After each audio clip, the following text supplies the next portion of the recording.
The answer is, what makes people care is the human spirit. Yes. That's what makes people care. It is actually hardwired into us. And that is fundamentally why we, in the end, will win. Because we have a conception of what it means to be a human being that's right. We are not just atoms bouncing off each other in the void. We're not just selfish automatons, the way that Rush Limbaugh and Sean Hannity would have you think. No, we are people, and we do care about each other.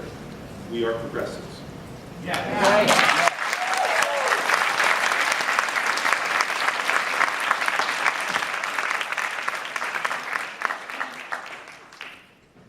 And as a result of that, we actually think about, care about, want to do something about the real problems in people's lives.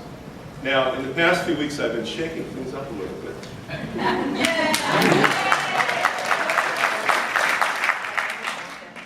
By pointing out on national TV, on HBO and MSNBC and elsewhere, that we have 50 million people in this country who can't see a doctor when they're sick. We have 24 million people in this country who can't find full-time work. We have 47 million people in this country who need the government's help in order to feed themselves. And we have 15 million families in this country who actually owe more on their mortgage than the value of their home. These are things that you will never hear Republicans talking about. But we do because we care. That's why we do talk about that.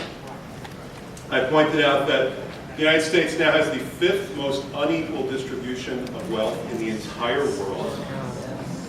The 5th most unequal distribution of wealth in the entire world. And frankly, it's not working out that well in Zimbabwe either.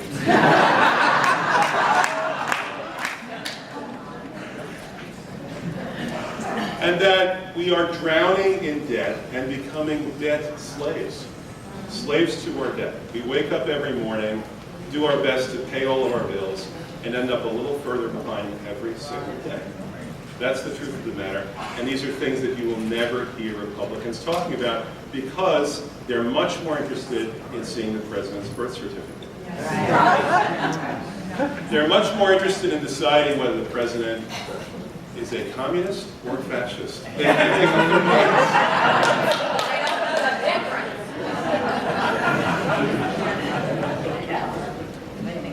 And, you know, by the way, I went through the same thing. Fox News used to have these long debates about, is Grayson a liar or is he just crazy? Which one is it? Either.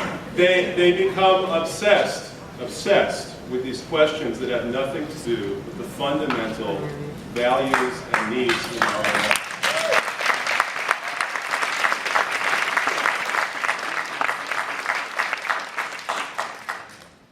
If, in fact, Sean Hannity invited debate tomorrow on whether or not Joe Biden is a smurf, that would be the central preoccupation of the right wing for the next 3 months. By the way, he's not.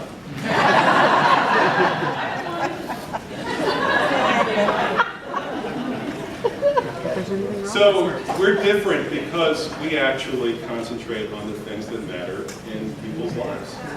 And not only that, but we actually have solutions for those problems. Again, a fundamental difference. Because if you don't know what the problem is, you're going to have a really hard time solving it. And that's why I feel that they're so far off base. Because every single Republican candidate for president, every single one, if you ask them, what's the fundamental problem facing this country, they will all give you the same answer. Their answer is that rich people don't have enough money. They think that's the problem. So we have to give them more tax cuts, more subsidies, more government contracts, more this, more that, in the vain hope that they will give some of it back to us. It doesn't work that way. It just doesn't work that way.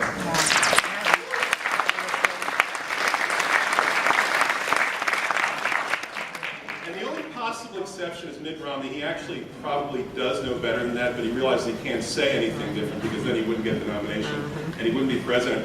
Honestly, I think if you administered sodium pentothal to Mitt Romney, truth serum to Mitt Romney, he would just go silent.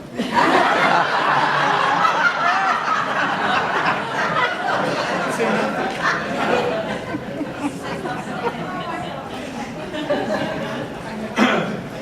So, listen, I think that if you know the problem. That's the first step in actually finding a solution.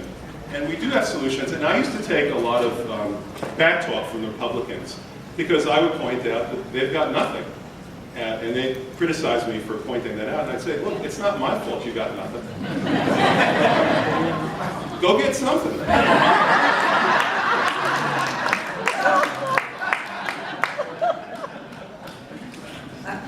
But when you think about it, you realize that like, what is the Republicans' job program? We heard it actually from Herman Cain last week. The job program that he suggests for the 24 million Americans who don't have a job is go get it. If one person doesn't have a job, okay, that person get a job. But if 24 million people don't have a job, it's going to be a little bit crowded, in the job application. The economy has been fundamentally mismanaged. And the result of that is we have what Karl Marx called a reserve army of the unemployed. And by the way, I'm probably the only candidate for Congress this year who you will hear quoting Karl Marx.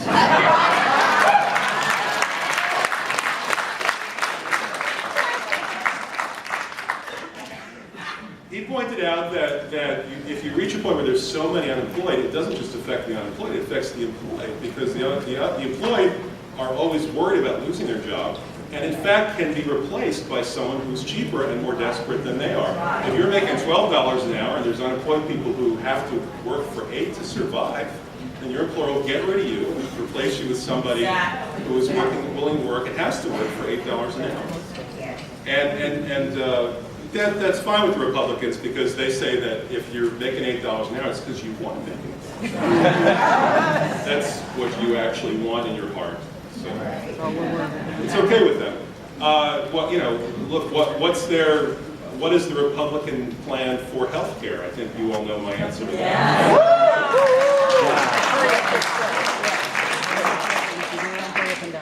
Don't get sick. And if you do get sick, quickly.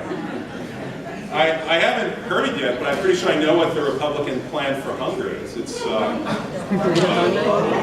get hungry. Don't eat something. Fast today. Soylent Green.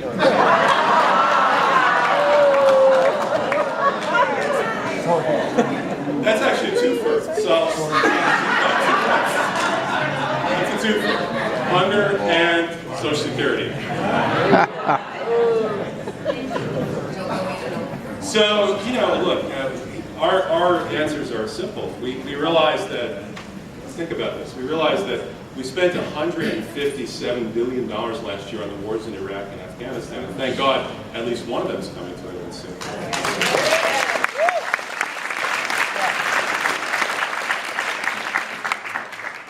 Do the math. You could create 5 million jobs. 5 million jobs doing useful things, taking care of seniors, taking care of children, fixing our infrastructure, the bridges, the schools, and so on. I mean, we still have children here in Orlando who go to school in trailers. My own children who go to public school, they were in trailers until this year. We have all these things that we could be doing. I think that it's better to have those 5 million people actually doing useful things for all of us than sitting at home, waiting to lose their homes and living in their cars. It's a very simple choice, and the answer of the Republicans is always the same: it's do nothing. The problem will solve itself in some mysterious, magical manner. They think that the invisible hand is the answer to everything, the wonder of the marketplace. I have never seen the invisible hand change a diaper.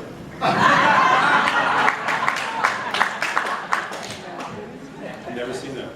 Never seen that. So we should put these people back to work. I'll give you another example. We spent over $90 billion last year extending the Bush tax cuts for the rich. Again, do the math. That is 3 million people that we could have employed at $30,000 a year doing the things that needed to be done and keeping them from falling out of the middle class and into the gutter. Just those two things put together, you've got 8 million jobs. You cut the unemployment rate from 9% down to 4%, which is where it ought to be, or lower. Just those two little things that we can change, called peace and an end to tax breaks for the filthy rich. Yeah!